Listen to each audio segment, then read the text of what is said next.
Hello everyone, and welcome to this very first episode of the Boys Play Minecraft Let's Play series. This is a modded Minecraft series that is played on a server. The mod pack we're using is the Boys Play Minecraft Season 2 mod pack. It's a relatively light mod pack with only a few mods in there, but those mods are pretty interesting, and we're going to be focused on how to get started with some of those mods and how to integrate them together. So without further ado, I'm going to go ahead and log in. Before I do that, I want to go ahead and apologize in advance for any weird audio. I'm still trying to get used to recording again. So let's go ahead and get started. And here we are on the server. The server starts off with plopping you down in the middle of this Ice Plains biome in front of this beautiful little structure here. Inside we've got two villagers. One of them seems to have gotten injured a little bit. This villager here is going to be used for giving quests, and this villager here is for trading for the in-game currency. Now, I've already been playing on the server a little bit, just to get through some of the beginning game grind, getting a little bit of food, getting a little bit of resources. So I'm just going to go ahead and head home. I'm set up, let me open up the map. I'm set up on this little island down here, and the starting spawn area is just north of me. So I'm south of spawn, but not too far away. It takes about 2 to 3 minutes to walk over there. So just to give you a little rundown of what I've got going on here, I just decided to set up shop on this little island. I've been farming a few spruce trees around here just to get some wood. I've got a little mine shaft that heads down to diamond level. And then because I'm in a like a taiga biome, a snowy boreal forest, these wolves just keep spawning, so I'm just gonna keep taming wolves, I guess, and always have dogs around. This is my little itty bitty farm. It's not much, but I don't really need that much. And before I forget, let me put my armor back on. Over here I've got a very basic thermal expansion setup. I'll go through how to set this kind of a system up in a later episode, but I just wanted to get some ore doubling going on. I've got a pulverizer here, a redstone furnace, and then an induction smelter, along with 2 dynamos for power. If you don't know what any of that means, it's okay. We'll get through it in another episode. Today we're going to be focused on going through Tinker's Construct and getting set up with Tinker's Construct. When you spawn in to the world, you'll be given this book right here, Materials and You. It is pretty much your guide to Tinkers. There's a lot of reading in here. What we're going to focus on today is setting up the Smeltery. This is the very first thing that you need in order to really get going with Tinkers. We're going to set up the Smeltery, and we're going to set up a couple of the things to go along with it. The Smeltery is a scalable multi-block apparatus. We're going to go with a specific size. You can go with any size here. It talks about can be any size 3x3 to 11x11. Must be a minimum of 2 blocks tall. We're going to stick with the 3x3, and we're going to go 4 blocks tall, if I remember correctly. Now, before I forget, let me sleep. And we're back. Okay, so I've already gone ahead and done a lot of the resource gathering and put everything I think that I'm going to need in this chest here. First thing that we need is a whole bunch of sand, gravel, and clay. The reason that we need all of this is because we need to make grout. So let me just search in JEI for grout. This block right here. We're going to need a grand total of, I believe, 254 grout blocks. The grout is used to make seared bricks, and seared bricks are used to make all of these Tinker's items that are needed for the Smeltery. So we're going to go ahead and just craft up a whole bunch of grout. We're going to use this recipe here since I've got clay balls. So we've got 2 stacks of grout right there, and we just need a little bit more. And I may have gone a little overboard in my resource gathering. So I'm just going to do that. And we've got grout. Now all we have to do with this grout is smelt it up and we should be good to go. So I'm going to go ahead and just plop this all into my redstone furnace so it will start smelting. Okay. Now while that is smelting away over there, I'm going to go ahead and talk through the smeltery that I'm going to set up. So this space right here, this 3x3, is for the base of seared bricks. So the smeltery, if we look inside of it, inside the book, whoa, there we go, requires at least a 3x3 at the bottom. We can go all the way up to an 11x11, but the minimum is 3x3. And then, as I mentioned earlier, we're going to go 4 blocks high. So I'm insetting the 3x3 into the ground here, and then we're going to have 1, 2, 3, 4 blocks high on each side. So 3x4 is 12 there, and 12 here. On the front side, we need to add a few blocks other than just the seared brick. So in order for the smeltery to operate, you need to have a tank, a controller, and if you actually want to do much of anything other than just smelt, you're going to need a drain. So what I've planned out is we're going to have a brick and a brick with the controller in the middle. I'm sorry, with the tank in the middle. And then we're going to have 2 drains with a controller between them. And then there's going to be a 2x3 up here of seared glass. The seared glass is optional. You don't have to use seared glass. You can just use seared brick. But I would like to be able to see into it. So I'm going to go ahead and let all of that grout smelt up and get back to you guys in a sec. Okay, and we're back. I've actually got some of the grout smelting up in these traditional furnaces just because the redstone furnace, since it hasn't been upgraded yet, is taking a really long time. I've still got some stuff smelting, but I figured I'd go ahead and start crafting. So the first thing that we're going to do is actually grab some glass, and I'm going to start crafting the pieces that are not just the plain old seared bricks. So the first thing that I'm going to do,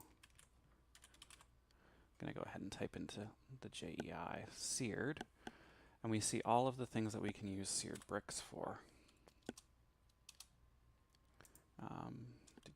Here we go. So the first thing that we're going to need is a smeltery controller. Without this, you can't really interface with the smeltery at all, and it's not going to register as a complete smeltery. We're also going to create 6 seared windows. And I ran out of glass. Do I have any more glass sitting over here? Yes, I do. Have a little bit more. This is what happens when you prepare all of your materials in advance and then you start using them up somewhere else. So there's my 6 seared windows. I also need a seared tank, which is going to require 1 more piece of glass. So I'm going to come down here and snag a piece of sand and just smelt that up real quick. And while that's going, I'm also going to need 2 drains. Let me just... where is the drain? Here it is. Smeltery drain. So we're going to take 2 of those. Oh, it would help if I was actually in a crafting bench, wouldn't it?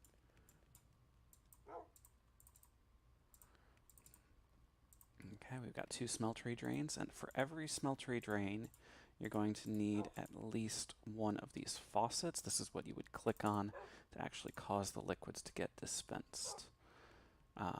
We've got the drain, we've got the controller, we've got the windows, we've got the faucet.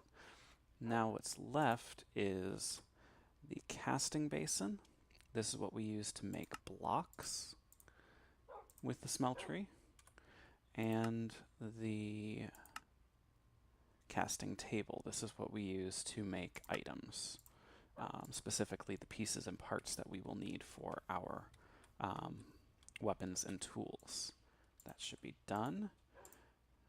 Oh, I had one more piece of glass sitting in my inventory and didn't even see it. The seared tank just requires 8 pieces of seared brick and 1 piece of glass, and that should be good. And now I believe the last thing I need to do before I use up the rest of my seared bricks is make a... no, that's it. I'm going to need to make seared bricks in order to do the rest of it. So the recipe for seared bricks is just like pretty much any other bricks in this game. 2x2 square, and you get seared bricks. Now we're going to need, I believe, 47 seared bricks in order to build the actual smeltery, but we're also going to need some seared bricks in order to make the last additional piece. The last thing that we need to make... Oh, I thought that was the recipe. Apparently I can't remember the recipe. I'm having trouble with inventory management. Is the tool forge. Oh, we need a tool station. Okay. So for the tool station, we need a blank pattern.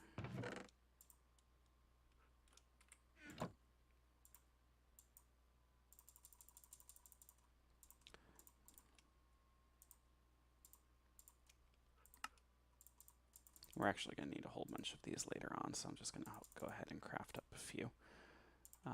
The tool station requires the Tinker's Crafting Station, which is just a crafting bench thrown in to your crafting table. The benefits of the crafting station is anything that you put inside of it, it remembers. So if you've only got pieces of a recipe, you can leave them in there and fill in the rest later. So I'm going to go ahead and do that. And we get the tool station. And then the tool station will be used with some seared bricks to make the tool forge. Now, you can probably get away with just the tool station if you don't have the blocks of iron that go into making the tool forge.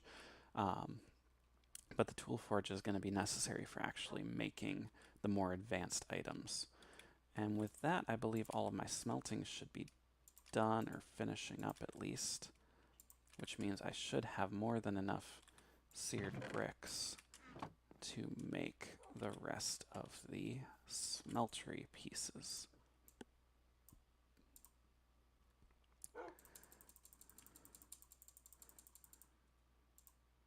So like I said, we're going to need 47. There's 40. And there's 47. Hopefully I did my math right, but we'll see in a second. So we start with the 3x3, and then I'm going to start building up the back and side walls. Oops, did not mean to put that there.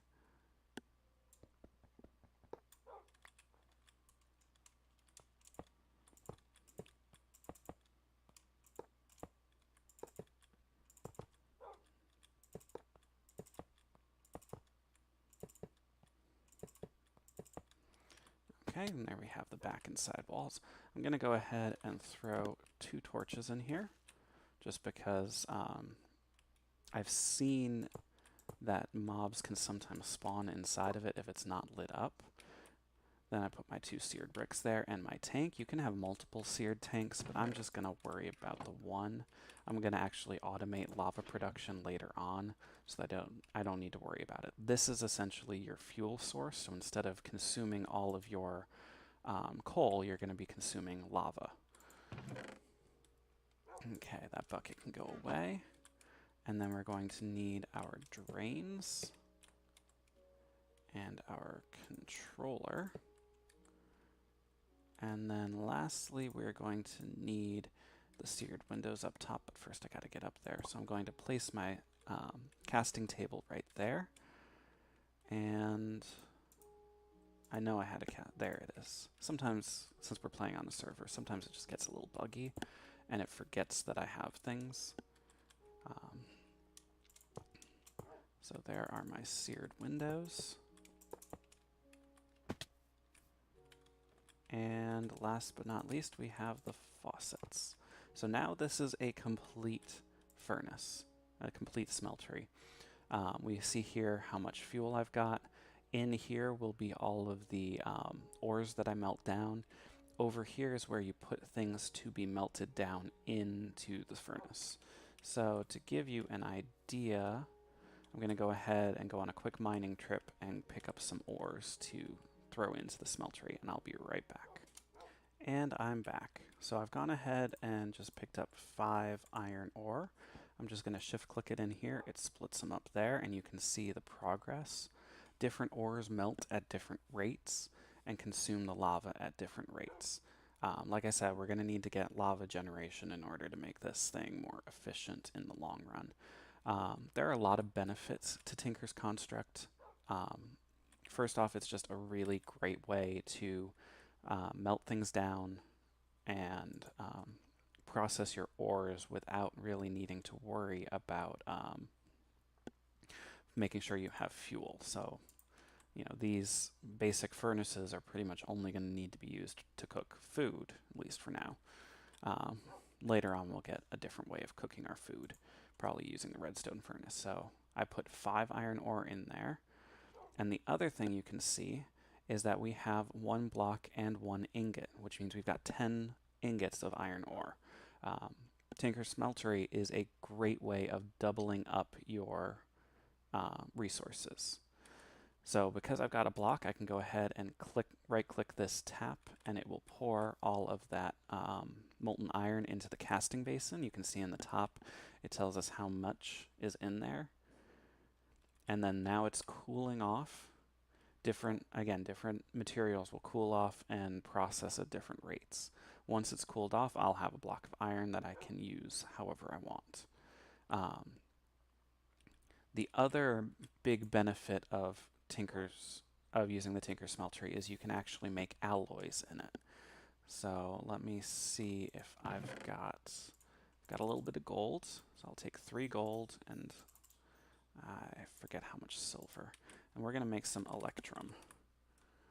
So normally to make an electrum ingot, we would need to pulverize gold and pulverize silver and make electrum blend, and then throw that in a furnace and it'll melt down to electrum. But I can also, if you see here, cast molten electrum into electrum ingots. And the way that we get molten electrum, it shows here, we can melt down electrum pieces and parts, but there also should be a way, alloying. If I get 1 part gold and 1 part silver, I get 2 parts electrum. And different alloys will have different ratios. There are lots of other ways of making alloys. You could do the blend, you can use the induction smelter, but Tinker's is a really simple way. So I'm going to go ahead and put in my gold, and I'm going to let the gold melt down first, and then I'm going to throw in the silver. Meanwhile, I'm going to pull out this iron and break it down into ingots, since I don't really want block storage just yet. While that is going, you can actually, let me put the silver in. So one of the things you have to be careful of is whichever liquid is on the bottom is the one that will spill out of the taps. So when you're making tools and making items with it, you want to make sure that the thing you want is down at the bottom. I'm going to throw in my silver. You can see, if we look right in there, you can actually see the silver ingot just sitting on top. Whatever block you throw in there will be sitting on top until it melts down, and then it will become a molten layer. And we can see there's the molten layer. So you can actually see here that the gold amount is decreasing slowly, and the silver amount is decreasing slowly, while the electrum is automatically getting alloyed together. And there we have our electrum. Now, the biggest headache with the Tinker Smeltery is, as you saw, they just automatically alloy together. So if you have gold in there and you accidentally throw in silver, it's going to eat up your gold, and you're not going to actually have silver to work with. So you need to make sure that it's somewhat clean before you start throwing stuff in. That being said, I am going to want to throw a decent amount of my gold in there for the next episode. I just want to make sure that it is melting down. Now, meanwhile, there are a few more pieces that I want to make sure that we build for Tinker Smeltery. That's why I've got all this wood sitting in my chest here. And while I'm doing that, I'm going to grab this and move it around. And we're actually going to move this. Let me eat. I haven't been eating. Okay. I'm going to put the tool forge right there. Crafting station, I'm actually going to put right there. I'm not really too sure on the way that I'm going to build up around this, and I'm sorry if you hear my dogs in the background. They're in a playful mood. Anyways, the next things that I need to make are the stencil table. So the stencil table will be used for turning these blank patterns into actual patterns that can be used. I think I'm going to put that there. Then we need the stencil chest, which should be in here some. Oh no, they call it the pattern chest, not the stencil chest, even though what it holds are patterns. There it is, the pattern chest. So I can just make it using that. And then we're going to need the part builder and the part chest.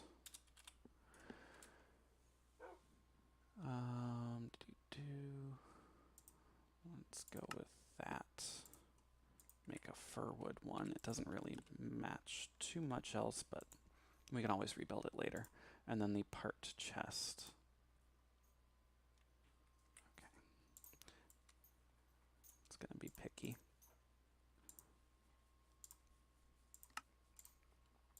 Okay.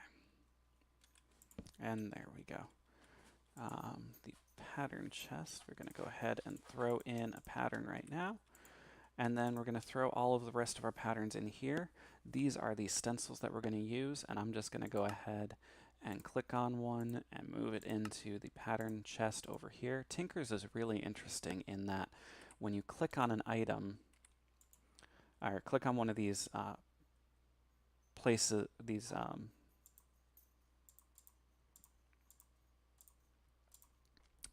one of these interfaces, you can actually pull from a nearby chest. So right here, you can actually pull straight from the casting table if you want. I believe, don't quote me on this, we're going to test it out real quick. You might even be able to pull from a nearby chest. Let me see. No, it doesn't seem to want to do that. Like I said, don't quote me on that.